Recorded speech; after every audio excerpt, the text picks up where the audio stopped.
Okay. नमस्कार प्यारे विद्यार्थियों। मैं डॉक्टर के सिंह।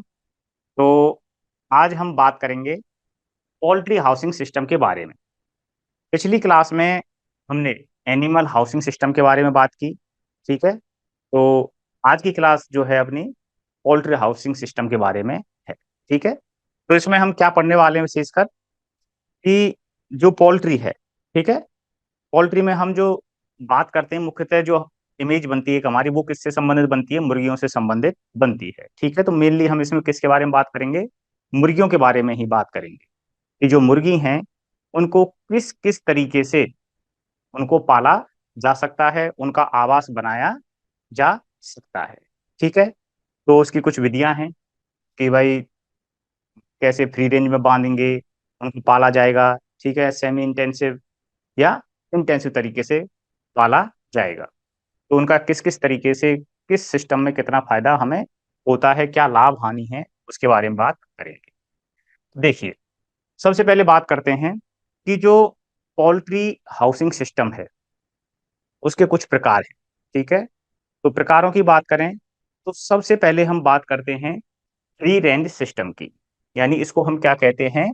मुक्त आवास प्रणाली। क्या बोलते हैं इसको? मुक्त आवास प्रणाली।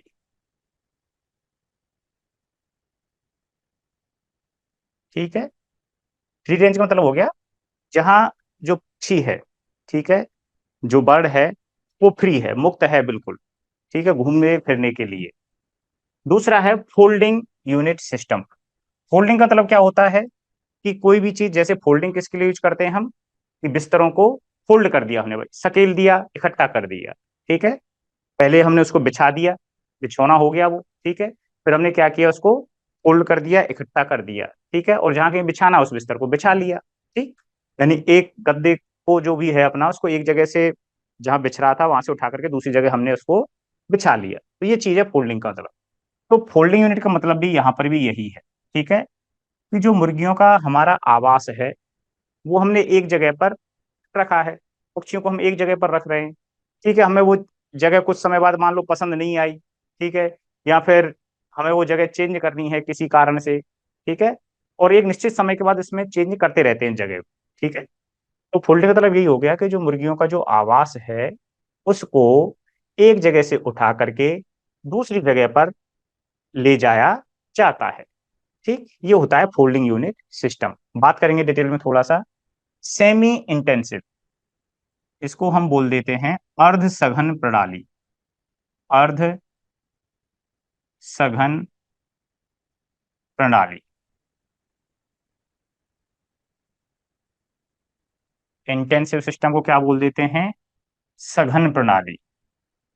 सघन प्रणाली। इसके दो रूप होते हैं या दो प्रकार हैं, डीप्लेटर सिस्टम और केज या बैटरी सिस्टम। ठीक है। अब इसी में एक और होता है बैकयार्ड पोल्ट्री सिस्टम। ठीक है। क्या नाम है?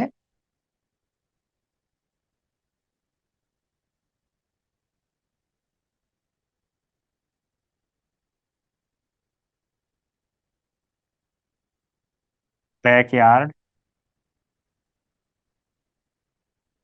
Poultry system. तो ये भी एक तरीका है मुर्गियों को पालने। तो किस में क्या होता है, किस तरह से पाला जाता है, ठीक है, क्या उसके हमारे ड्रॉबैक हैं यानी हानि है, और क्या उसका हमें फायदा मिलता है, तो इसके बारे में थोड़ा सा बात करेंगे। ठीक। तो सबसे पहले आते हैं हम फ्री रेंज सिस्टम पर। देखिए, मुक्त आवास प्रणाली।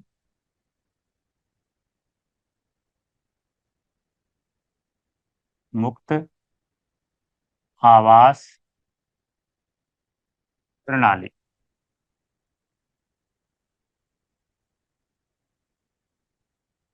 इसी को क्या बोलते हैं? हम फ्री रेंज सिस्टम बोलते हैं। इसमें होता क्या है कि जो पक्षी है, ठीक है, पक्षी घूमने फिरने के लिए, घूमने फिरने के लिए स्वतंत्र होता है।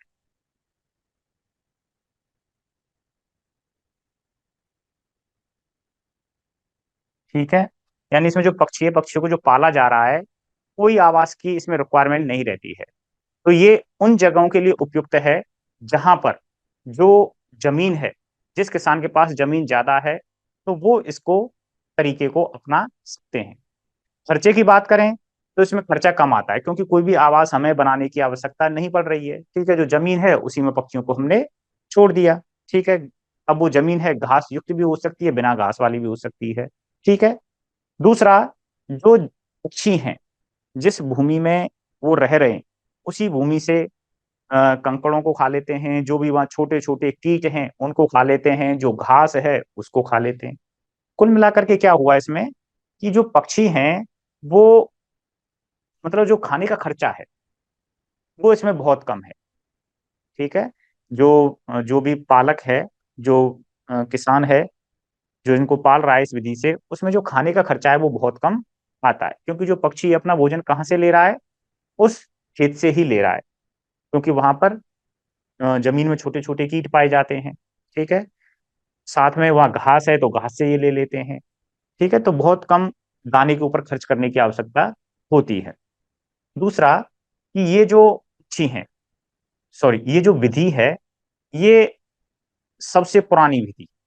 ठीक है, सबसे पहले जो शुरुआत में किस तरह से पाला जाता था, मुक्त प्रणाली से ही पक्षियों को पाला जाता था।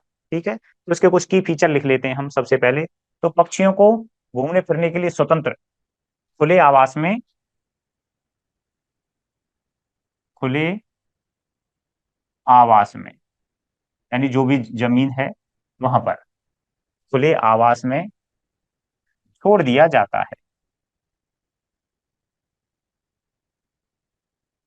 तभी तो इसको क्या कह रहे हैं हम, मुक्त आवास प्रणाली कह रहे हैं, क्योंकि जो पक्षियों को क्या छोड़ा जा रहा है, मुक्त छोड़ा जा रहा है, फ्री छोड़ा जा रहा है घूमने फिरने के लिए। दूसरा पॉइंट, सबसे पुरानी प्रणाली है ये, पक्षियों को पालने की सबसे पुरानी प्रणाली है।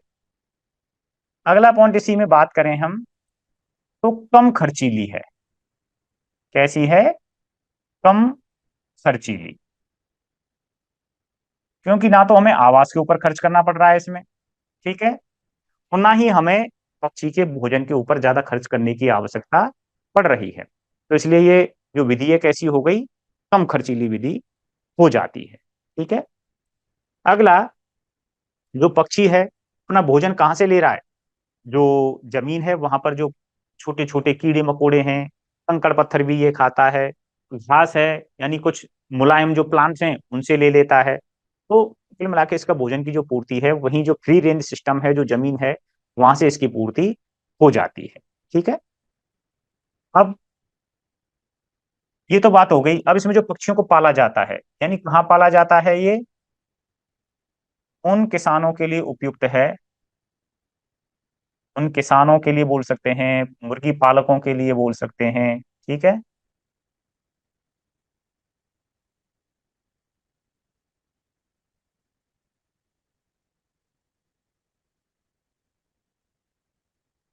जिनके पास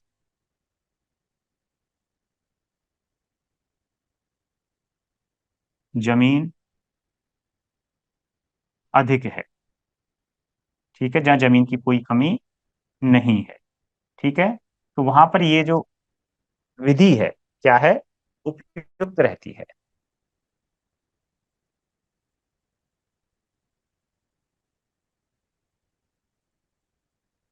ठीक, जमीन अधिक है वहां पर ये जो विधि है उपयुक्त रहती है।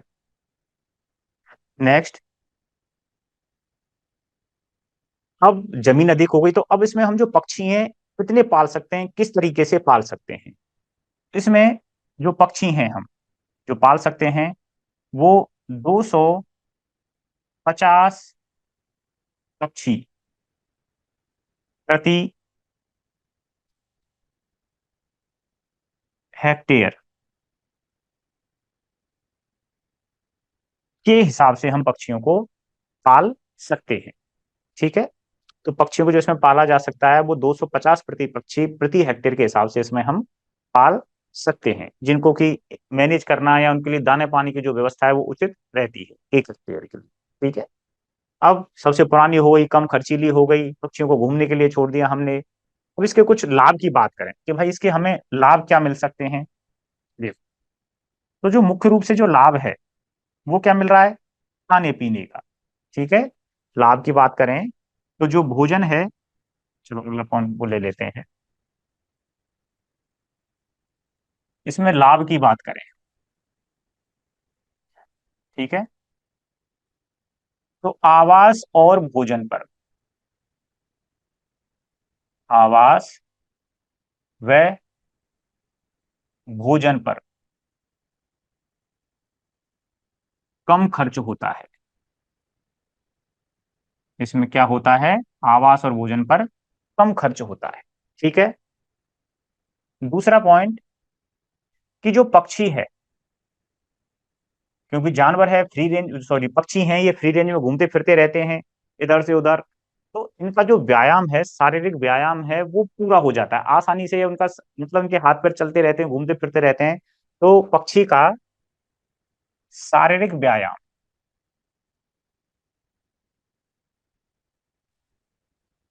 व्यायाम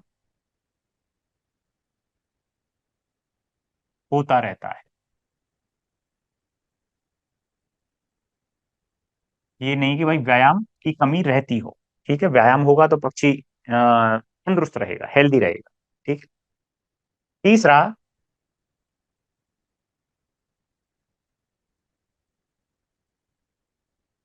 शारीरिक व्यायाम हो गया, भोजन हो गया, ठीक है, और हेल्थ सही रहती है, ये लिख सकते हैं हम इसमें। ठीक है, पशु का जो क्या बोलेंगे, हेल्थ है, यानी स्वास्थ्य है, ज्यादा ठीक रहता है। ठीक है, अब बात करते हैं हानियों की कि इसमें हानि क्या हो सकती है। ठीक है, मुख्य रूप से जो हानि है वो क्या है। इसमें जो मुख्य रूप से हानि है कि फ्री रेंज में घूम रहा है पक्षी, ठीक है, दूर दूर तक 1 हेक्टेयर तक सब घूम रहा है, तो ज्यादा निगाहदाश्ती या देख रेख हम इसमें नहीं कर पाते हैं कि भाई पक्षी किधर की तरफ घूम रहा है। हालांकि बाड़बंदी तारबंदी हम कर देते हैं, तो फिर भी इसमें जो जंगली जानवर हैं, ठीक है, जंगली जानवर और साथ में जंगली पक्षी जो भी हैं का खतरा रहता है कि वो इनको मार सकते हैं, ठीक है, या इनको हानि पहुंचा सकते हैं। ठीक है, दूसरा पॉइंट कि जो पक्षी हैं, अब पक्षी खा पी रहा है तो उत्पादन भी देगा, उत्पादन किसके रूप में देगा, अंडे के रूप में देगा। तो यहाँ पर इनके अंदर अंडा कहीं भी दे दिया, अब हमें नहीं मिल रहा है तो अंडा मिसिंग हो सकता है, यानी जहाँ घास है या फिर ऊंच नीच की जगह है, भूसा जो कोई भी है वहां पर किसी ऐसी जगह दे दिया जहां पर हमारी निगाहदाश्ती नहीं जा पा रही है। ठीक है, तो अंडों के खोने की संभावना ज्यादा रहती है, अंडों के खोने की,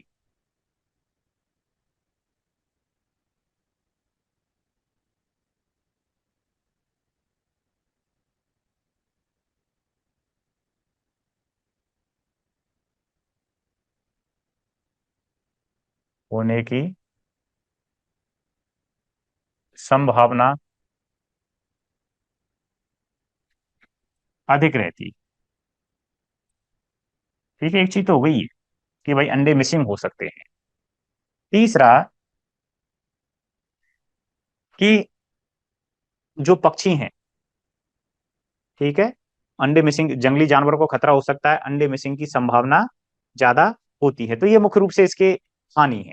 ठीक है, तो कुल मिलाकर के बात करें शुरुआत से हम कि जो फ्री रेंज सिस्टम है उसमें जो पक्षी हैं मुक्त रूप से आवास करते हैं। ठीक है, आवास और खाने पीने पर कोई ज्यादा खर्चा की आवश्यकता नहीं पड़ती है, फ्री रेंज में घूमते हैं और वहीं खेत, जो खेत है या जमीन है उसी से अपना भोजन ले लेते हैं, चाहे वो कीड़े मकोड़ों के रूप में हो चाहे वो प्लांट्स के रूप में हो। ठीक है, दूसरा, जो जीरेन सिस्टम है ये सबसे पुरानी आवास की प्रणाली है।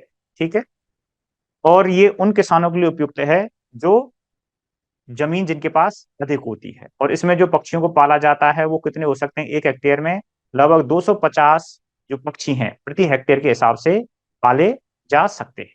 ठीक है, तो ये बात हो गई मुक्त आवास प्रणाली। लाभ हानि की बात करें तो आवास और भोजन पर कम खर्चा होता है, पक्षी का शारीरिक व्यायाम अच्छा हो जाता है, हेल्थ और स्वास्थ्य ठीक रहता है। और हानि क्या है कि भाई दूर दूर तक घूमते रहते हैं तो ज्यादा देख रेख नहीं हो पाती, तो जंगली जानवरों का खतरा ज्यादा हो सकता है और अंडे खोने की संभावना ज्यादा रहती है। ठीक है, अब इसमें एक चीज और हो जाती है कि जब ये जो पक्षी हैं मुक्त रहते हैं ना, तो इनमें कुछ वाइसेज पाई जाती हैं। वाइसेज का मतलब होता है गंदी आदतें। ठीक है, इनके अंदर मुर्गियों की जो गंदी आदतें मुख्य रूप से क्या होती हैं, गंदी आदतों की बात करें तो एक होती है कैनाबोलिज्म। कैनाबोलिज्म क्या होता है कि ये जो पक्षी हैं एक दूसरे के पंखों को, जननांगों को पकड़ते हैं और घाव पैदा करते हैं, इसी को बोलते हैं कैनाबोलिज्म। कैनाबोलिज्म इनके अंदर हो सकती है। और दूसरा होता है एग ईटिंग। ठीक है, एग ईटिंग क्या होता है कि अपने ही अंडों को खुद खा जाना या दूसरे के अंडों को खा जाना। ठीक है, तो ये वॉइसेज हैं जो कि इनके अंदर यहाँ पर ज्यादा पाई जाती हैं, एग ईटिंग और कैनाबोलिज्म। ठीक, और दूसरी प्रणाली है, बात करें हम,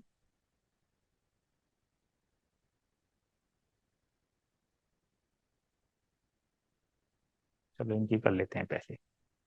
दूसरी आ गई फोल्डिंग सिस्टम। ठीक है, तो फोल्डिंग सिस्टम में क्या है,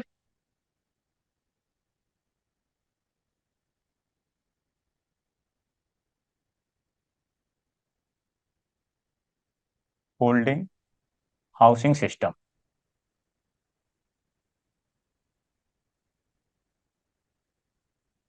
ये क्या होता है। जैसा मैंने बताया आपके लिए कि इसमें क्या है, एक फोल्डिंग यूनिट होती है। तो ये जो आपको दिखाई दे रहे हैं दोनों चीजें, ये क्या है, दोनों ही चीजें फोल्डिंग यूनिट हैं। ये क्या है,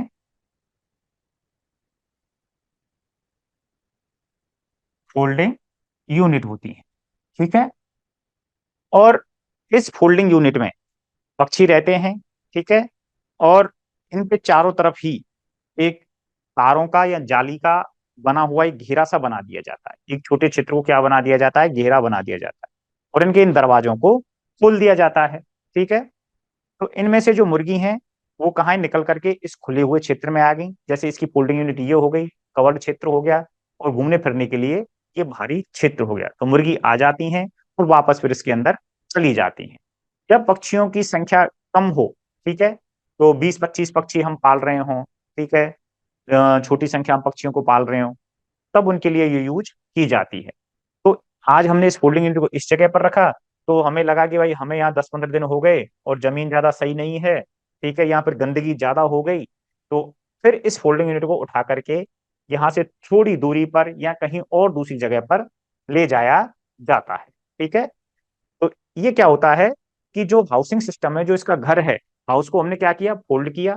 ठीक है, अब उसको उठा करके ले गए और दूसरी जगह पर फिर उस हाउस को वहां पर छोड़ दिया। तो मतलब घर की क्या हो गया, स्थान बदल रहा है, घर का क्या बदल रहा है, स्थान बदल रहा है। ठीक है, तो जिस तरह से बिस्तर को फोल्ड करके हम एक जगह से उठा करके, मान लो हम कहीं सो रहे हैं, अपना बिस्तर है, ठीक है, हमने वहां हमें किसी वजह से दिक्कत आ गई, पीलापन हो गया या किसी और वजह से दिक्कत आ गई, अपने बिस्तर को फोल्ड किया, हम दूसरी जगह ले गए, ठीक है, और वहां जाके आराम से रहने लगे, सो गए। तो इसी तरह से मुर्गियों का होता है। तो इनका भी ये क्या आवास है, यहाँ पर कुछ समय के बाद जब गंदगी हो जाती है बीट वगैरह की वजह से, यूरिन की वजह से, ठीक है, और या फिर मतलब जमीन लगातार उस जगह पर रहने की वजह से, तो कुछ समय बाद फिर इस जगह को छोड़ करके दूसरी जगह पर इस यूनिट को लगा दिया जाता है। ठीक है, तो ये होता है फोल्डिंग यूनिट सिस्टम। इस फोल्डिंग यूनिट सिस्टम में जो आवास है, यानी प्रति पक्षी के लिए, प्रति पक्षी जो आवास की आवश्यकता पड़ती है वो लगभग 1 स्क्वायर फीट की आवश्यकता पड़ती है। और वहीं इनके लिए मुक्त स्थान, फ्री रेंज की बात करें तो मुक्त स्थान की जो आवश्यकता होती है, ठीक है, वो लगभग 4 स्क्वायर फीट की आवश्यकता होती है। ठीक है, तो 3 से 4 लिख सकते हैं या मोस्टली 4 स्क्वायर फीट की आवश्यकता पक्षी के लिए इसमें पड़ती है। ठीक है, तो ये होता है फोल्डिंग यूनिट सिस्टम। नेक्स्ट बात करते हैं हम बैकयार्ड पोल्ट्री फार्म। ठीक है, सबसे पहले बात आती है कि बैकयार्ड किसे बोलते हैं। ठीक है, तो बैकयार्ड हम, जो पोल्ट्री फार्मिंग तो हो गया भाई, जो पक्षियों को जो हम पाल रहे हैं, बर्ड्स को जो हम पाल रहे हैं, मुर्गियों को जो पाल रहे हैं, इसको हमने क्या बोल दिया, पोल्ट्री फार्मिंग बोल दिया। लेकिन बैकयार्ड किसे कहते हैं? बैकयार्ड बोलते हैं कि घर के, जहां हम रह रहे हैं, घर के पीछे का जो स्थान है कैसा रहता है, खुला रहता है, वहां पर घर बना हुआ नहीं है। हम वहां पर जो किचन वेस्टेज हैं, ठीक है, या घर की जो थोड़ी बहुत गंदगी है, उसको हम डालते हैं, और या फिर घर बनाते समय पीछे कुछ जगह खाली छोड़ देते हैं। चाहे वह हम कुछ गंदगी नहीं डाल रहे हो, लेकिन मान लो स्वच्छ भी है, तो पीछे, घर के पीछे का खुला हुआ स्थान, घर के पीछे का खुला स्थान क्या कहलाता है? बैकयार्ड कहलाता है। ठीक है, जब जहां पर हम रह रहे हों और घर के पीछे खुली जगह है, और वहीं पर हमने मुर्गियों को पालना शुरू कर दिया। ठीक है, तो घर के पीछे यदि हम मुर्गियों को जो पाल रहे हैं, ठीक, तो उसी को हम क्या बोल देते हैं? बैकयार्ड पोल्ट्री फार्मिंग कह देते हैं। ठीक है, तो ये बात हो गई। तो घर के पीछे का खुला हुआ स्थान क्या कहलाता है? बैकयार्ड। और उस खुले हुए स्थान में ही जब हम मुर्गियों को पाल रहे हैं, तो वह क्या कहला रहा है? बैकयार्ड पोल्ट्री फार्मिंग कहलाता है। ठीक, अब कब पालते हैं इसको? कि जब हमारे पास मुर्गियों की संख्या केवल 5, 7 या 10 तक हम जब मुर्गियां पाल रहे हैं, ठीक है, कम संख्या में ही, खुली हुई जो जगह है उसके अनुसार ही मुर्गियों को पाला जा सकता है। अब बैकयार्ड में क्या है कि अपना किचन वेस्ट पहुंच रहा है, सब्जी के कटे फटे टुकड़े जा रहे हैं, कुछ खाना जो बच गया वो भी जा रहा है। ठीक है, सब्जी फल उनके छिलके वगैरह हो गए, तो इन सब चीजों को ही खा करके जो मुर्गियां हैं वो अपने भोजन की पूर्ति कर लेती हैं, और उसके बदले में अंडे देती हैं। तो यहाँ पर जो मुर्गियों के लिए खर्चा आया, वो बिल्कुल कोई अलग से खर्चा नहीं आया। ठीक है, जो अपने किचन वेस्ट थे, ठीक है, और जो अन्य चीजें थी, खाद्य वस्तुएं थी, उन्हीं से मुर्गियों के लिए क्या मिल जाता है? भोजन की प्राप्ति हो जाती है। तो 5 से 10 मुर्गियों को, ऐसा कुछ ये फिक्स नहीं है कि भाई 5 से 10 ही मुर्गी पाली जाएंगी। तो अपना जो बैकयार्ड है, मतलब कम से कम मुर्गियां, जो जितना खर्चा, मतलब जो अपना किचन वेस्ट जा रहा है उनका पूर्ति उससे हो सके, तो उतनी मुर्गियों को जब पाला जाता है, तो वह क्या कहलाता है? बैकयार्ड फार्मिंग कहलाता है। इससे क्या होता है कि अपने किचन वेस्ट का रिसाइकिल हो रहा है, और बदले में हमें खर्चे के लायक मुर्गियों से अंडे प्राप्त होते हैं। यदि मुर्गे हैं तो उनसे मीट प्राप्त हो जाता है। ठीक है, तो ये होता है बैकयार्ड पोल्ट्री फार्मिंग। जब मुर्गियों का मुर्गियों को या पक्षियों को घर के पीछे के खुले क्षेत्र में पाला जाता है, और उनसे घर के खर्चे के लायक अंडों का उत्पादन मिल जाता है, तो वो क्या कहलाता है? बैकयार्ड फार्मिंग कहलाता है। ठीक है, अब देखिए इसमें क्या चीज दिखाई दे रही है, कि घर भी आवास भी दिखाई दे रहा है और मुक्त आवास भी दिखाई दे रहा है। तो इसको बोलते हैं हम सेमी इंटेंसिव। ठीक है, यानी अर्ध सघन प्रणाली। क्या कह रहे हैं इसको? अर्ध सघन प्रणाली। पहली थी मुक्त, ठीक है, दूसरी आ गई अपनी फोल्डिंग यूनिट सिस्टम, तीसरा बैकयार्ड फार्मिंग आ गई। मुक्त में तो पक्षियों को मुक्त छोड़ा जा रहा था, फ्री रेंज सिस्टम था। ठीक है, और जो दूसरा था फोल्डिंग यूनिट सिस्टम, पक्षियों का ऐसा घर था जिसे उठा करके हम कभी भी दूसरी जगह पर ले जा सकते हैं। ठीक है, और बैकयार्ड फार्मिंग में घर के पीछे खुले क्षेत्र में जब पक्षियों को पाला जाता है, ठीक है, तो उनको क्या बोलते हैं? हम बैकयार्ड फार्मिंग कहते हैं। तो पक्षियों का जो भोजन है वो क्या होता है? अपने घर का किचन वेस्ट और जो भी खाद्य वस्तुएं बची कुची हैं, वो पक्षियों के लिए मिल जाता है, और इनके भोजन की पूर्ति हो जाती है। और पशुपालक को या जो भी घर के लोग हैं उनको जो क्या चीज मिल जाती है उसके बदले में? अंडे मिल जाते हैं। ठीक है, अब अगला है अर्ध सघन प्रणाली, सेमी इंटेंसिव सिस्टम। ठीक है, सघन का मतलब क्या है? सघन का मतलब होता है पास पास। ठीक है, क्या है? पास पास। यानी जब पक्षियों को कैसे पाला जा रहा है? पक्षियों को पास पास रख करके पाला जा रहा है। ठीक है, अर्ध माने यानी दूसरी प्रणाली अपनी कौन सी, सघन प्रणाली, तो सघन में तो बिल्कुल पास पास होते हैं। अब इसमें क्या है कि पास पास तो हैं लेकिन उनके लिए मुक्त आवास भी दिया जा रहा है। ठीक है, बात करेंगे आगे कि जो इंटेंसिव सिस्टम है या सघन प्रणाली है उसमें पक्षियों को चौबीसों घंटे किसके अंदर रखा जाता है, पक्के आवास के अंदर रखा जाता है, खुले स्थान में बिल्कुल नहीं छोड़ा जाता है। अब यहां पर इसको अर्ध सघन क्यों कह रहे हैं, कि सघन में तो रख रहे हैं, घर के अंदर तो रख रहे हैं, और केवल रात के समय, बाकी दिन के समय में जो पक्षी हैं ये सब खुले क्षेत्र में, खुले आवास में घूमते फिरते रहते हैं। इसीलिए इस प्रणाली को क्या कहते हैं हम, अर्ध सघन प्रणाली कहते हैं, सेमी इंटेंसिव सिस्टम इसे कहा जाता है। क्या कहते हैं इसको, सेमी इंटेंसिव सिस्टम कहते हैं।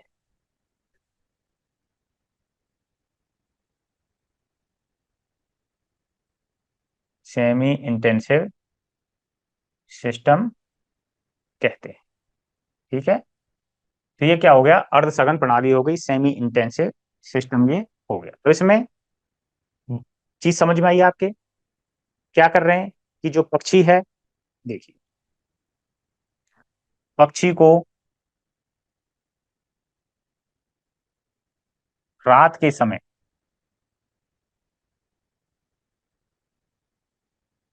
पक्के आवास में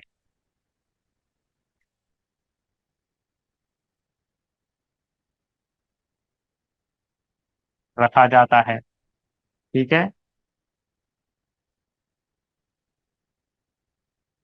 दूसरा है, और दिन में खुले आवास में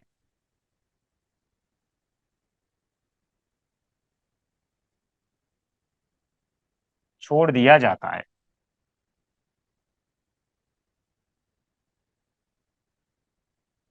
ठीक है, तो ये क्या हो गया कि रात के समय हम इसको आवास के अंदर रखते हैं और दिन के समय खुले आवास में छोड़ दिया जाता है, इसलिए इसको हम क्या बोलते हैं, अर्ध सघन प्रणाली कहते हैं। ठीक है, तो इसमें जो खर्चा आता है वो सेम सॉरी मुक्त आवास प्रणाली से तो क्या आता है, ज्यादा आता है, लेकिन सघन प्रणाली से इसमें कम आता है।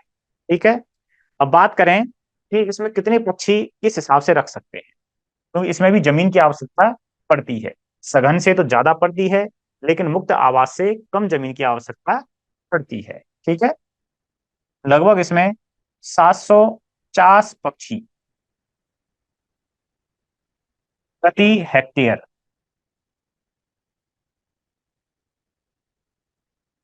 के हिसाब से पाल सकते हैं। ठीक है, तो अर्ध सघन प्रणाली में जो पक्षी हैं कितने पाल सकते हैं हम, 750 पक्षी प्रति हेक्टेयर के हिसाब से हम इसमें पाल सकते हैं। क्लियर।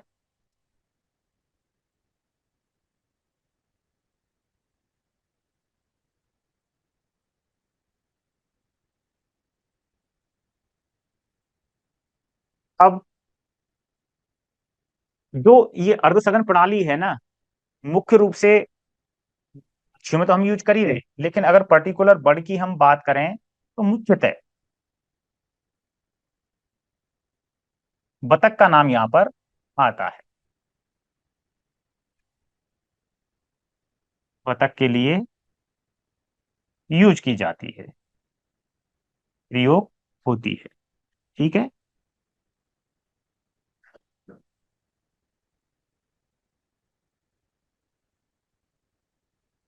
तो ये तो बात हो गई हमारी अर्ध सघन प्रणाली के बारे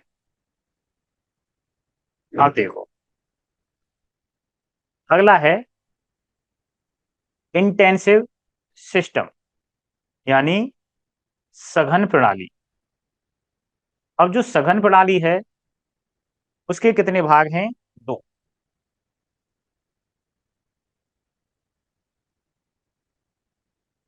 सघन प्रणाली,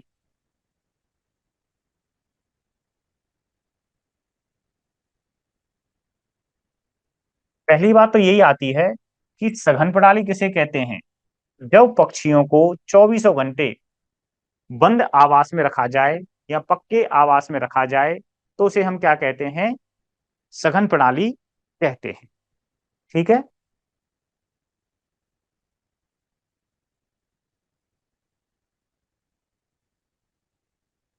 अब देखो,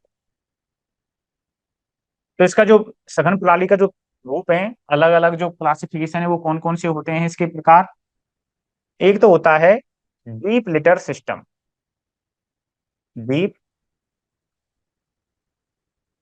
लिटर सिस्टम।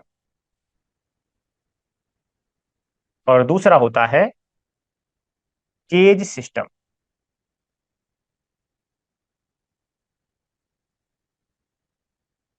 तो इसी को क्या बोल देते हैं हम?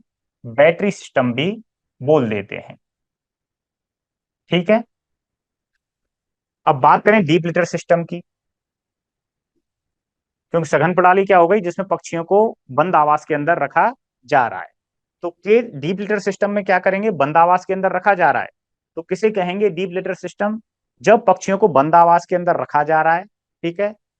अब इसकी जो क्या क्या चीजें होंगी यहाँ पर, देखो, डीप लिटर सिस्टम में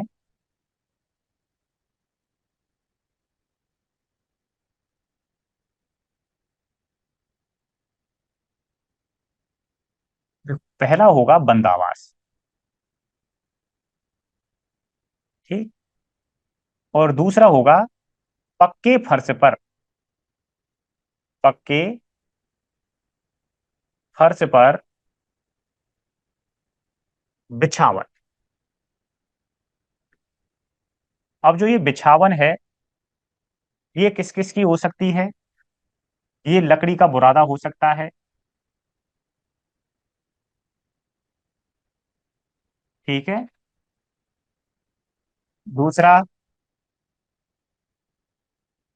सूखी पत्तियां।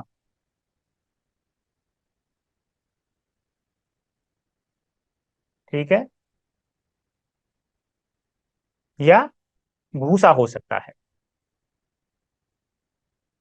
तो लकड़ी का बुरादा या सूखी पत्ती या भूसे की जो बिछावन है, ठीक है, उसकी फर्श पर बिछाया जाता है। तो इस बिछावन को ही, जो ये फर्श पर, पक्के फर्श पर हमने बिछावन ली है, लकड़ी के बुरादे की हो सकती है, सूखी पत्तियों की हो सकती है, या भूसे की हो सकती है। इस बिछावन को ही हम क्या बोलते हैं? लिटर कहते हैं। इस बिछावन को ही क्या कहते हैं हम? लिटर कहते हैं। ठीक है। तो जो पक्का आवास है उसमें जो बिछावन है, ठीक है, किसकी है बिछावन? सूखी पत्तियों की हो सकती है, भूसे की हो सकती है, लकड़ी का बुरादा हो सकता है। उसको ही हम क्या बोल रहे हैं? लिटर। अब ये जो लिटर है, इसकी जो मोटाई है, जो बिछावन है या लिटर है, इसकी जो मोटाई है वो लगभग 8 से 12 इंच तक होनी चाहिए। ठीक है। कितनी होनी चाहिए? 8 से 12 इंच तक होनी चाहिए। ठीक है।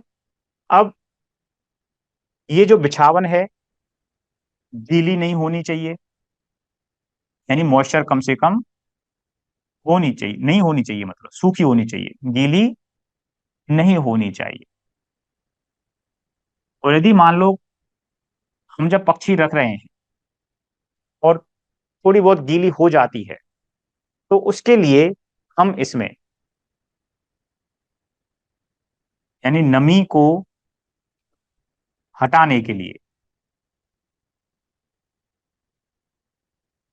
नमी को हटाने के लिए किस चीज का उपयोग करना चाहिए हमें? मान लो मॉइस्चर कंटेंट आ गया, तो हमें नमी को हटाना है। ठीक है। तो क्या करना चाहिए हमें? भुजा हुआ चूना। क्या यूज कर सकते हैं हम? भुजा हुआ चूना। और दूसरा, सुपर फॉस्फेट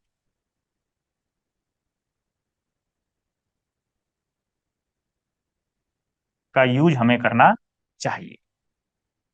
ठीक है।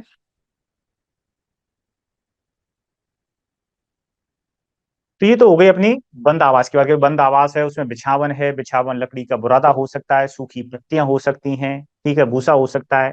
और इस बिछावन को ही हम क्या कहते हैं, लेटर कहते हैं। इस लेटर की मोटाई 6 से 12 इंच होनी चाहिए, और मतलब 6 इंच से तो कम किसी भी हालत में नहीं होनी चाहिए, ठीक है। और ये अगर इसमें कुछ मॉइस्चर है तो मॉइस्चर को हटाने के लिए बुझाए हुए चूना या सुपर फॉस्फेट का उपयोग हम करते हैं, ठीक है। अब जो ये डीप लिटर सिस्टम है, मुख्यतः ये ब्रॉयलर्स के लिए यूज किया जाता है, लेकिन अगर बात करें तो ये दोनों के लिए ही उपयोगी है, उपयोग में ला सकते हैं। इसके लिए लेयर्स के लिए भी यूज कर सकते हैं इसे, ठीक है, और ब्रॉयलर के लिए भी यूज कर सकते हैं। ब्रॉयलरों में तो इसे यूज करते ही करते हैं, ठीक। ये बात हो गई। अब इसमें जो पक्षी के लिए स्पेस की आवश्यकता होती है, वो लगभग, यानी जो स्पेस है या प्रति पक्षी क्षेत्रफल, प्रति पक्षी जो क्षेत्रफल है, वो कितने की आवश्यकता होती है, लगभग 3.5 से 4 स्क्वायर फीट प्रति पक्षी क्षेत्रफल की आवश्यकता इसमें होती है, ठीक है। अब नेक्स्ट है इसमें, ये तो बात हो गई अपनी डीप लिटर के बारे में, भाई किस किस तरह से होना चाहिए। अब इसके लाभ और हानि क्या है, कि भाई जो डीप लिटर अगर हम यूज कर रहे हैं तो उसका हमें क्या फायदा होगा और क्या हानि होगी, ठीक है। तो कमियां क्या हैं इसकी। तो डीप लिटर की बात करें तो सबसे पहले तो इसका जो खर्चा है, ठीक है,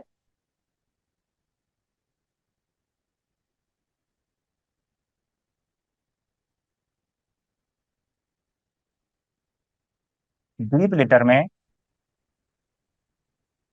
खर्चा केज सिस्टम से कम आता है, केज सिस्टम से, क्योंकि दूसरा इंटेंसिव तरीका कौन सा है, केज सिस्टम का, तो उससे इसमें कम खर्चा आता है, ठीक है। दूसरा, जो पक्षी हैं उनका व्यायाम हो जाता है, क्योंकि डीप लिटर में किसमें रहते हैं, केज के अंदर बंद रहते हैं। और इसमें क्या है, खुले में जो आवास है उसके अंदर केज का यूज नहीं किया जाता, खुले स्पेस का यूज किया जाता है, तो उसकी वजह से क्या है, घूम फिर लेते हैं, तो व्यायाम होता रहता है, ठीक है, व्यायाम की कमी नहीं रहती, ठीक है। तो ये चीज हो गया। अगला, जो डीप लिटर सिस्टम है उसमें जो पक्षियों, मतलब जो डीप लिटर सिस्टम में जो खाद है, ठीक है, जो लिटर है, तो जब मतलब उसको हटाते हैं तो उससे क्या है कि जो खेती के लिए वो उपयुक्त रहती है, ठीक है, लिटर का खाद के रूप में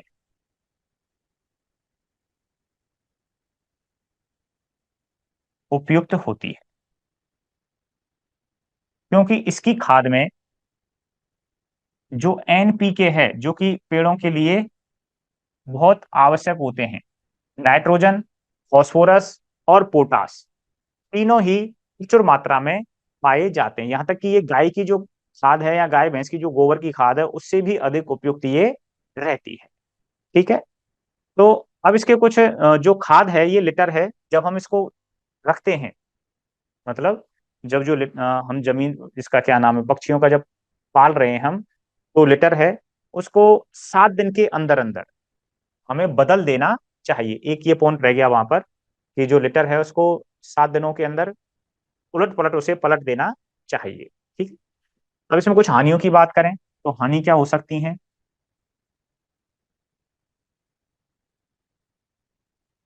तो डीप लिटर सिस्टम में जो पक्षी हैं उन पर ज्यादा निगरानी हम नहीं कर सकते, ठीक है। निगरानी प्रति पक्षी कम रहती है।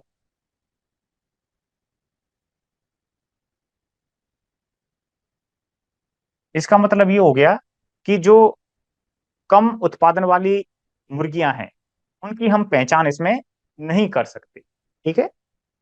नेक्स्ट, सघन प्रणाली की तुलना में, सघन का मतलब हो गया cage system, sorry, cage system की तुलना में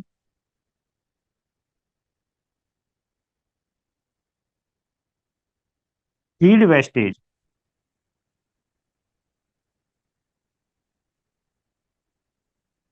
यानी जो खाना है उसकी जो बर्बादी है वो कैसी रहती है, इसमें अधिक रहती है।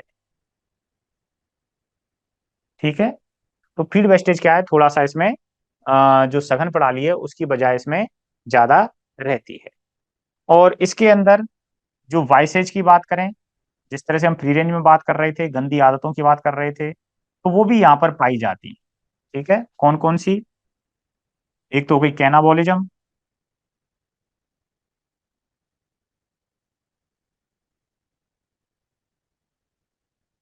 ठीक है, तो ये जो समस्या है यहाँ पर पाई जाती है। ठीक है। तो इस तरह से ये बात होती है डीप लिटर सिस्टम के बारे में। ठीक।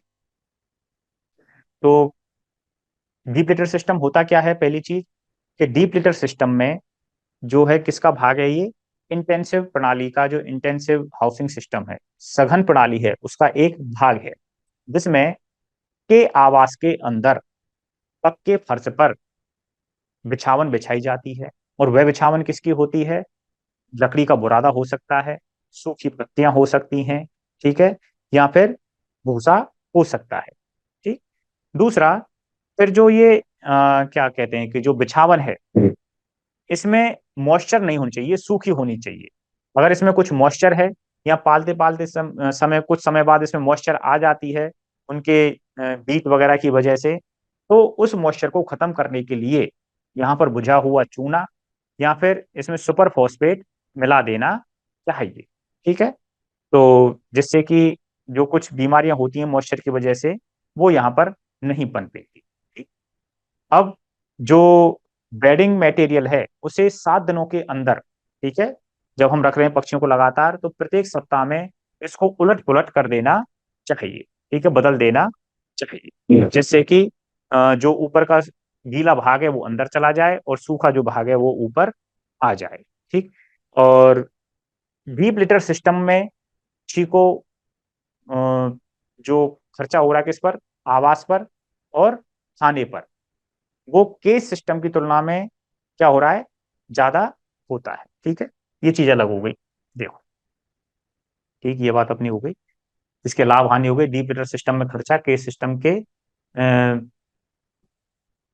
थोड़ा सा कम होता है, जो आवास के ऊपर, लेकिन खाने के ऊपर जो खर्चा है जो ज्यादा होता है, क्योंकि फीड वेस्टेज उसकी तुलना में क्या हो जाता है, यहाँ पर ज्यादा हो जाता है। व्यायाम यहाँ पर उचित मात्रा में होता है, और जो लिटर है उसको खाद के रूप में उपयुक्त माना जाता है, क्योंकि इसमें एनपीके प्रचुर मात्रा में होते हैं। ठीक है। अगला है, देखो, डीप लिटर सिस्टम के बारे में, कि ये आवास है पक्षियों का जिसके अंदर ये जो बिछावन है, ठीक है, किसकी है, लकड़ी का बुरादा मुख्यतः यूज किया जाता है। और इसी आवास के अंदर पक्षियों के पीने के पानी की व्यवस्था रहती है। इसी के अंदर जो फीडिंग पॉट होते हैं, ठीक, तो इसके अंदर ही सब कुछ व्यवस्था उनकी रहती है, और इसी के अंदर ये घूमते फिरते रहते हैं। और यहीं पर इनके जो एक्सक्रीटरी भाग है, जो बीट है, वो इसी मिलती रहती है, जिसकी वजह से कभी कभी इसमें क्या आ जाती है, मॉइस्चर आ जाती है। या तो इस मॉइस्चर को खत्म करने के लिए इसमें क्या मिलाया जाए, बुझा हुआ चूना और सुपर फॉस्फेट मिलाई जाए, और इसके साथ साथ प्रत्येक 7 दिन में इसको अदला बदली कर दिया जाना चाहिए, यानी कि जो नीचे का भाग है वो ऊपर आ जाए और ऊपर का नीचे चले जाए, बेडिंग मटेरियल का। ठीक। तो ये तो होता है डीप लिटर सिस्टम। अगला है केज सिस्टम। तो केज सिस्टम जो है, ये आधुनिक प्रणाली है और वैज्ञानिक पद्धति है। ठीक है। अब इसमें जो पक्षियों को रखा जाता है वो किसके अंदर रखा जाता है, पिंजरों के अंदर रखा जाता है। ठीक है। तो क्योंकि नाम से पता चल रहा है केज सिस्टम, इसी को क्या बोल देते हैं, बैटरी सिस्टम कह दिया जाता है। ठीक, ये बात हो गई। अब जो केज सिस्टम है, इसमें देखो, आगे पॉइंट पे आ जाते हैं। जो केज सिस्टम है वो सबसे सघन प्रणाली होती है, यानी पक्षियों को बिल्कुल पास पास रखा जाता है। ठीक है, इसमें रिकॉर्ड रखना आसान होता है पक्षियों का, केज सिस्टम में, क्योंकि उनकी कोई जगह चेंज होती नहीं रहती है। जहां केज है, केज में ही पक्षी है, तो प्रॉपर उस पर ध्यान अपना रहता है। ठीक है, और उनका रिकॉर्ड हम रखते हैं कि कौन सा पक्षी कितना उत्पादन दे रहा है, किससे हमें कम उत्पादन मिल रहा है। ठीक है, तो जो पक्षी कम उत्पादन दे रहे हैं भाई, हमें हर पिंजरे का पता है कि भाई ये पिंजरे वाला पक्षी से हमें अंडा कम मिल रहा है, क्योंकि मुख्यतः जो ये केज सिस्टम है ये लेयर्स के लिए उपयोगी है। किसके लिए उपयोगी है? लेयर के लिए। तो किस पक्षी से कितने अंडे मिल रहे हैं, कौन सा पक्षी कितने अंडे दे रहा है, क्योंकि पिंजरे के अंदर पक्षी रहता है। ठीक है, उसके लिए खाने पीने की व्यवस्था उसके सामने जो जो फीडिंग वाली जो ट्रे होती है उससे होती रहती है, इसमें लगातार ये खाते रहते हैं, और जो अंडा है वो देते हैं इसके जो पिंजरा है, इससे पीछे की तरफ, क्योंकि उसमें ढलान रहता है, ढलान से पीछे की तरफ गया और पीछे से फिर ये आगे आ जाते हैं। ठीक है, तो इससे ये पता चलता है कि कौन सा पक्षी कितने अंडे दे रहा है। ठीक,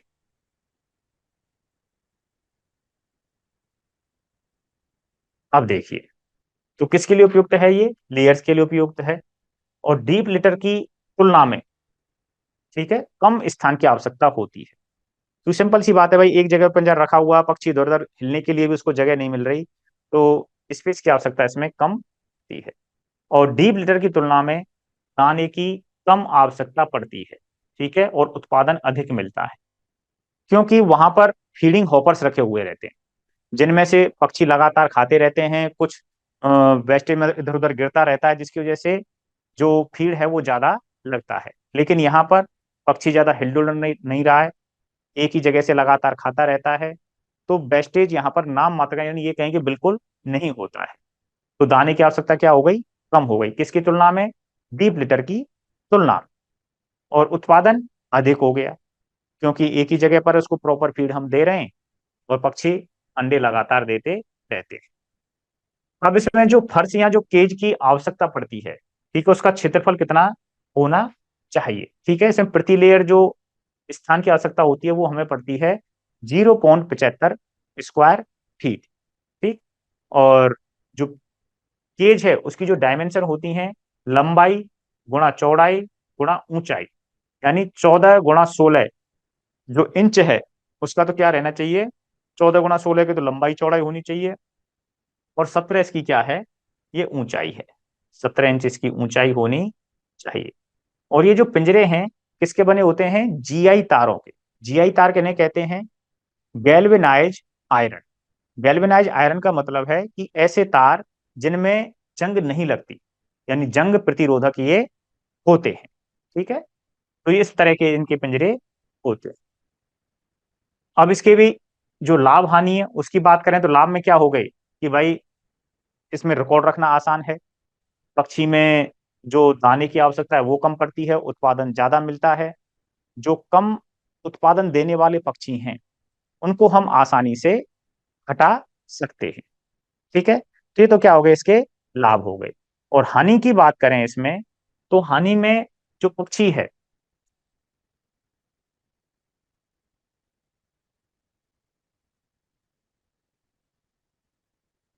कि सिस्टम में हानि,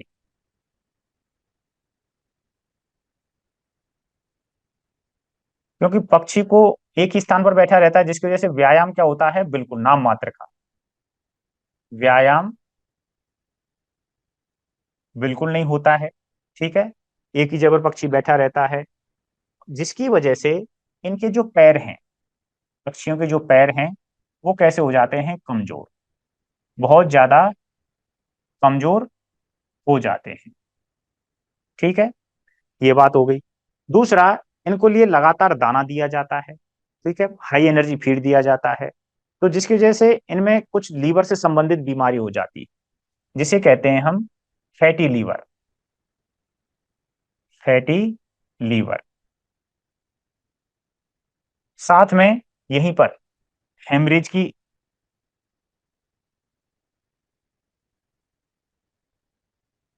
हेमरेजिक कंडीशन बन जाती है। ठीक है, जिसकी वजह से कभी कभी जो पक्षी है, फैटी लीवर की वजह से पक्षी की क्या हो जाती है, डेथ हो जाती है। ठीक है, हेमरेजिक सिंड्रोम जो हो जाता है, तो उसकी वजह से पक्षी की क्या हो जाती है, डेथ हो जाती है। तो क्या हुआ इसमें केस सिस्टम में कि व्यायाम की कमी हो गई। ठीक है, जिसकी वजह से उसके क्या हो गए, पैर कमजोर हो गए, और फैटी लीवर हो गया, हेमरेजिक सिंड्रोम हो गया, और जानवर की इसकी वजह से कभी कभी क्या हो जाती है, डेथ हो जाती है। ठीक है, तो ये कुछ हानियां हैं इस केज सिस्टम की। अब जो आवास है, ठीक है, वहां पर उत्पादन के लिए, उनके पालन के लिए, उनसे उत्पादन लेने के लिए ज्यादातर मुर्गियों को प्रकाश की आवश्यकता होती है। तो कितने समय इनको प्रकाश की आवश्यकता होती है उसकी बात करें, तो यदि यंग चिक है, यानी शुरुआत में वन डे चिक जब ओल्ड आता है, तो उसके लिए लगातार चौबीसों घंटे बिजली देने की, सॉरी, प्रकाश देने की आवश्यकता पड़ती है। चाहे दिन में तो नेचुरल प्रकाश मिल जाता है, उनके लिए सनलाइट मिल जाती है। अगर सनलाइट हम बंद आवास में रखते हैं, तो वहां पर बल्ब जला करके रखे जाते हैं। ठीक है, तो लगातार बल्ब के द्वारा प्रकाश उनके लिए दिया जाता है। इसी तरह से ग्रोवर के लिए बात करें, तो डे लाइट उनके लिए पर्याप्त होती है।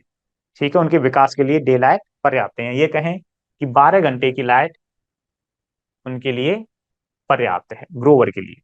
और वहीं लेयर के लिए बात करें, तो लगभग 16 से 18 घंटे उनके लिए लाइट की आवश्यकता पड़ती है।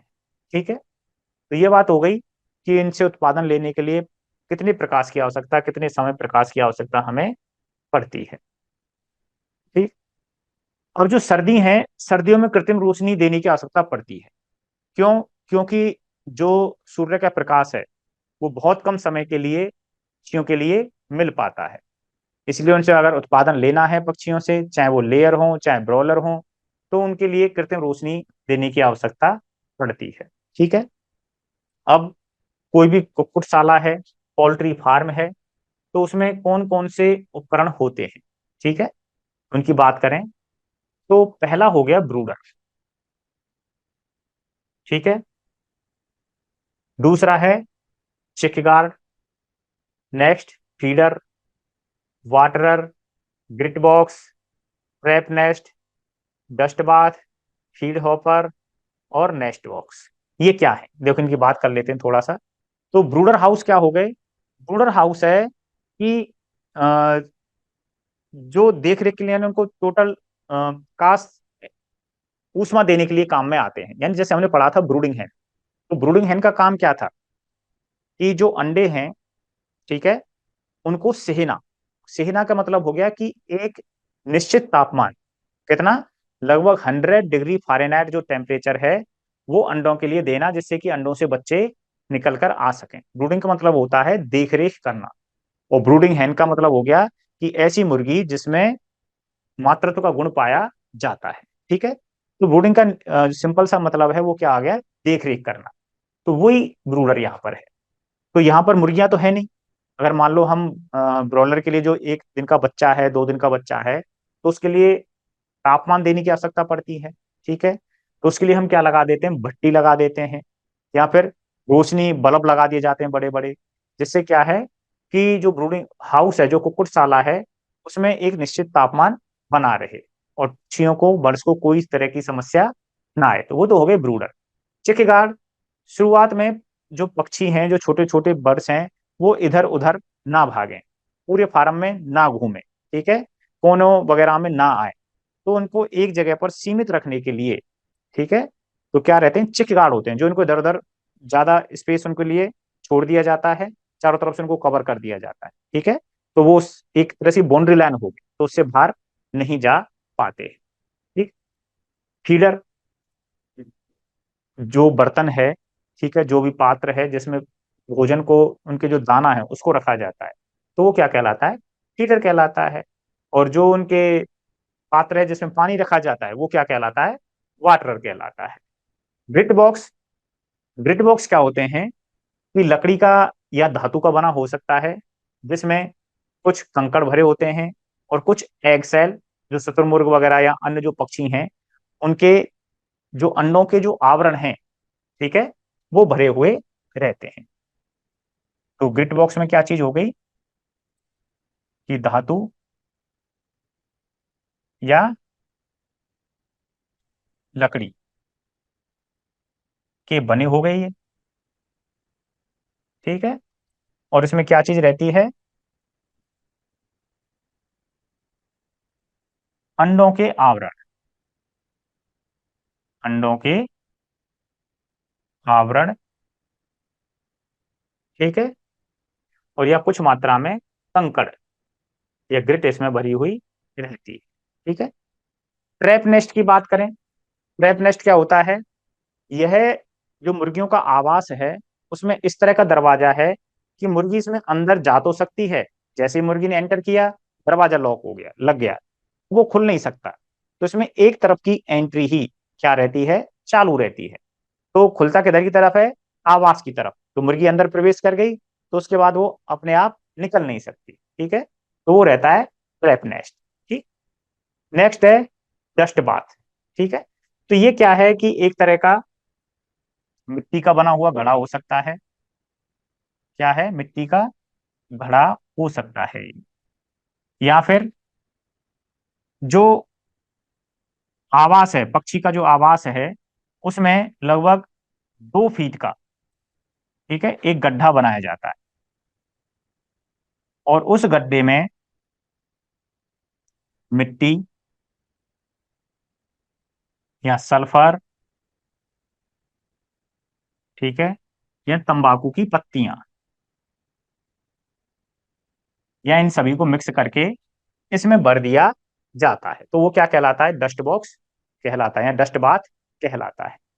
फीड हॉपर, फीडरर तो हो गया जिसमें हम दाना दे रहे हैं पक्षी के लिए, लेकिन फीड हॉपर क्या है कि जब पक्षी बड़े हो जाते हैं तो फीडिंग वेस्टेज को रोकने के लिए एक विशेष प्रकार का खाने के बर्तन होते हैं जिनको बोलते हैं फीड हॉपर।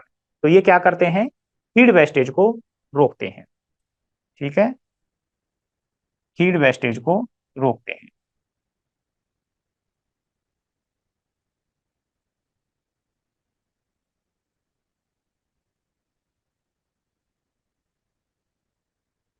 ठीक है। और नेक्स्ट बॉक्स होते हैं, लकड़ी के बने होते हैं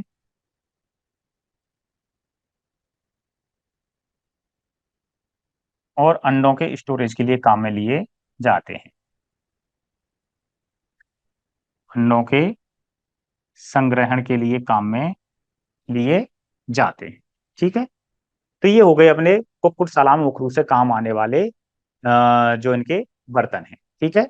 पहला ब्रूडर। तो ब्रूडर किसे कह रहे हैं हम? तो ब्रूडर कह रहे हैं हम कि जो कुक्कुटशाला में एक निश्चित टेम्परेचर उपलब्ध करवा रहे हैं, जो कि बल्ब के रूप में हो सकते हैं, गर्म भट्टी के रूप में हो सकते हैं,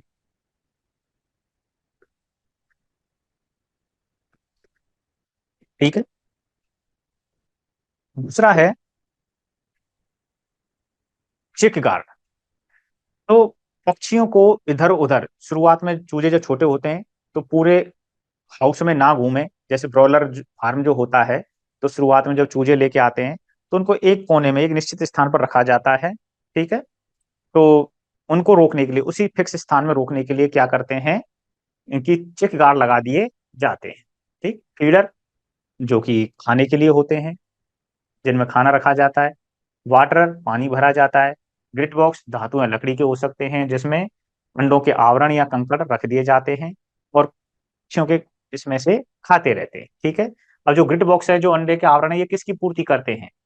जो अंडों का सेल है उसको बनाने के काम के लिए मुख्यतः कैल्शियम और साथ में फॉस्फोरस की पूर्ति का करने का काम ये करते हैं, ठीक है।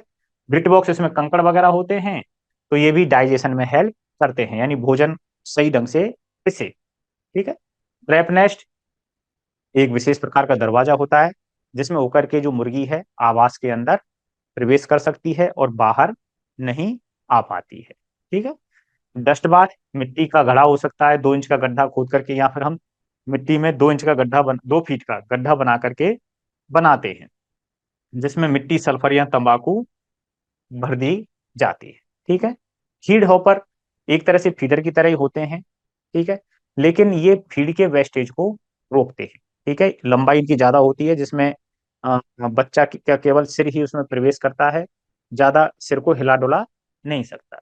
तो फीड के वेस्टेज को रोकने के काम में आते हैं। नेस्ट बॉक्स, यानी नेस्ट क्या है, घोंसला। और घोंसले में पक्षी क्या देता है, अंडा। ठीक है। तो लकड़ी के बने होते हैं और अंडों के एकत्रित करने के काम आते हैं। अब देखिए, अब जो अपना आवास है, या उनके लिए जो चूजे हैं, ठीक है, या ये कहें कि जो ब्रॉयलर फार्म है उसमें उन चूजों को हम पाल रहे हैं, तो उनके लिए जो स्थान और तापमान की कितनी कितनी आवश्यकता होती है। ठीक है। तो शुरुआत में ही चूजे आ जाते हैं, फर्स्ट डे से ही के चूजे जो फार्म पर आते हैं, ब्रॉयलर फार्म पर। ठीक है। अब ये जो चूजे हैं, मेल भी हो सकते हैं, फीमेल भी हो सकते हैं, तो उनके लिए जो स्थान की और तापमान की रिक्वायरमेंट है उसके बारे में हम बात करें। फर्स्ट वीक तक की एज होने तक जो चूजे हैं, फर्स्ट वीक तक की एज होने तक उनके लिए जो स्थान की आवश्यकता होती है वो कितनी होती है, 200 से 100 वर्ग सेंटीमीटर। वहीं तापमान की बात करें तो लगभग 95 डिग्री फ़ारेनहाइट टेम्परेचर की आवश्यकता होती है। सेकंड से लेकर के फोर्थ वीक तक, यानी पहले सप्ताह में तो जो स्थान की आवश्यकता पड़ी वो कितनी, 100 से 200। और टेम्परेचर पूरे सप्ताह तक कितना मेंटेन रखना है हमें, 95 डिग्री टेम्परेचर उस आवास का मेंटेन रखना है। ठीक है। शुरुआत में इनको अधिक तापमान की आवश्यकता होती है। ठीक। क्योंकि हैचिंग के समय कितने की पड़ रही थी इनको, 100 डिग्री सेल्सियस, वो सॉरी 100 डिग्री फ़ारेनहाइट की आवश्यकता पड़ रही थी। अब वो जन्म ले लिया, अंडे से बाहर आ गए, तो कितनी आवश्यकता पड़ रही है, 95 डिग्री फ़ारेनहाइट की आवश्यकता पड़ती है। अब बड़े हुए, 2 से लेकर के चौथे सप्ताह की एज तक इनको स्थान की आवश्यकता बढ़ गई, 250 से 300 हो गई। वहीं टेम्परेचर की बात करें, ठीक है, तो सेकंड वीक पर 90 degree Fahrenheit, second week, third week में बात करें तो कितनी की आवश्यकता हो गई, 85 की। और फोर्थ वीक पर जो आवश्यकता हो गई वो कितनी की आवश्यकता हो गई, 80 डिग्री फ़ारेनहाइट टेम्परेचर की आवश्यकता होती है। ठीक है। अब यहां से आगे 5वीं से लेकर के 8वीं वीक तक, यानी ब्रॉयलर है, ठीक है, तो तब इनको जो स्थान की आवश्यकता है वो 700 से 800 वर्ग सेंटीमीटर, और जो टेम्परेचर है वो कितना है, 80 डिग्री फ़ारेनहाइट की आवश्यकता होती है। ठीक है। तो कुल मिलाकर के जो टेम्परेचर है वो धीरे धीरे डाउन होता जाता है। ठीक है। क्यों, क्योंकि जो इसकी बॉडी डेवलप होगी उसका खुद का टेम्परेचर बढ़ता जाता है। क्योंकि जो मुर्गे मुर्गियां हैं, पक्षी हैं, इनका टेम्परेचर मुख्य रूप से कितना होता है, मुख्यतः कितना होता है, लगभग 160 डिग्री फ़ारेनहाइट तक इनका टेम्परेचर होता है। ठीक है। तो बाहर से इनको टेम्परेचर की फिर आवश्यकता नहीं पड़ती है। ठीक। ये चीज इसके बारे में हो गई। ठीक है। तो ये यहाँ पर अपना जो पोल्ट्री का जो हाउसिंग सिस्टम है वो खत्म होता है। ठीक है।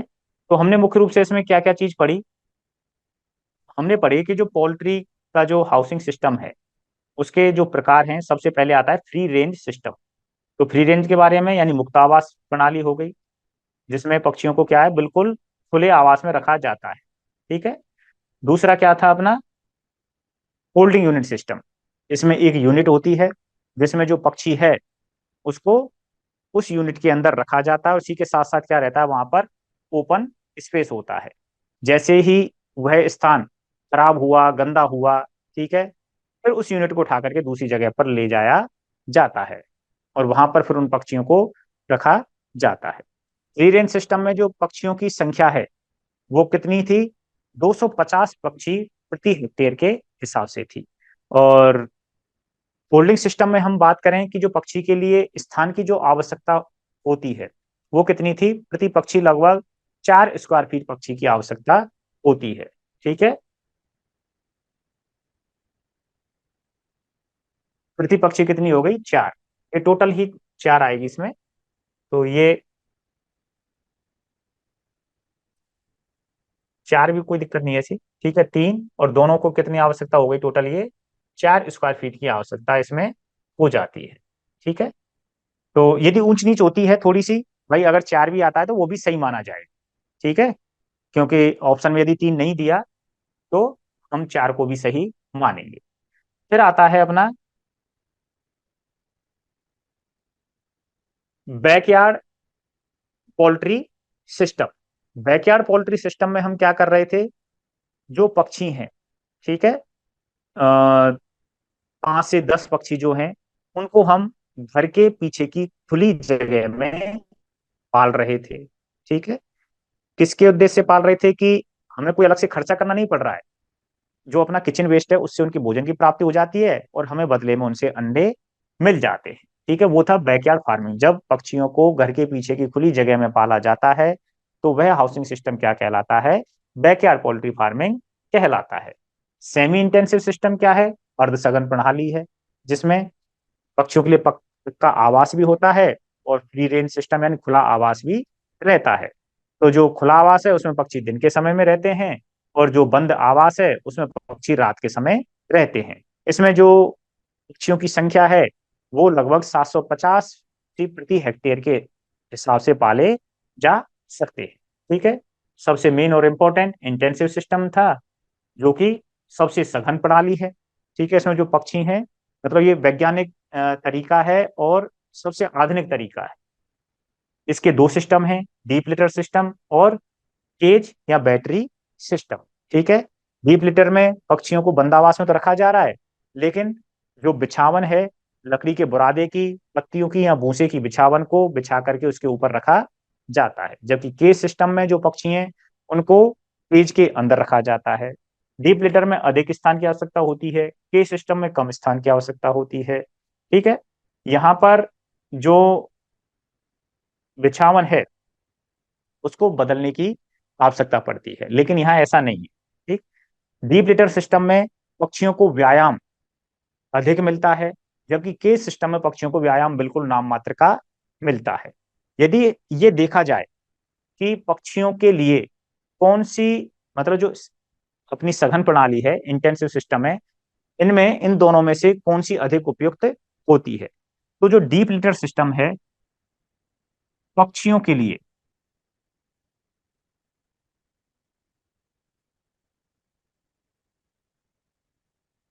सर्वोत्तम विधि है, यानी सबसे अच्छी विधि है,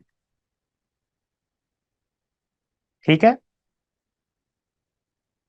तो ये बात हो गई। अब उत्पादन की बात करें तो उत्पादन हमें किस में अधिक मिलता है, बैटरी सिस्टम में अधिक मिलता है।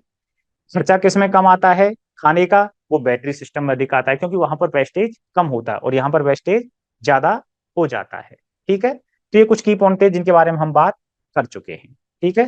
तो आज के लिए इतना ही। Okay, thank you.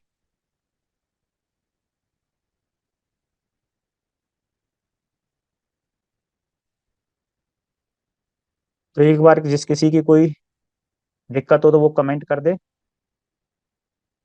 ये हितेश यादव कहाँ गया, सर कोई दूसरा टॉपिक ले लेते। भाई देखो, सभी टॉपिक इंपॉर्टेंट हैं, है ना, तो सभी को पढ़ना जरूरी है। तो इसलिए ये तो कोई बात नहीं हुई कि भाई दूसरा टॉपिक ले लेते, आज नहीं तो कल पढ़ना तो ये भी है, क्वेश्चन यहाँ से भी बनेंगे। ग्रिट बॉक्स क्या होता है, दीप्ति उपाध्याय। ग्रिट बॉक्स मैंने बताया ना, क्या है, कि जिसके अंदर जो एग सेल हैं, ठीक है, मुख्यतः जैसे यूज करते हैं कि अंडों के आवरण, उनको रखा जाता है और उसी में कुछ मात्रा में कंकड़ पत्थर हैं छोटे छोटे से रख दिए जाते हैं। तो जिनको जो पक्षी रह रहे हैं आवास के अंदर वो खाते रहते हैं, और जो लेयर्स हैं उनके अंदर कैल्शियम की कमी नहीं होती है। उनकी वजह से अंडों के आवरण के लिए कैल्शियम की आवश्यकता होती है, जो उनके नए अंडे बन रहे हैं, तो कैल्शियम की पूर्ति ये करते हैं। और जो ग्रिट है, छोटे छोटे टुकड़े हैं, वो क्या काम करते हैं, जो भोजन के डाइजेशन में, ठीक है, जो कंकड़ जाएंगे तो दाने को सही ढंग से अंदर जो गिजाड़ है उसके अंदर पीसने का काम करते हैं।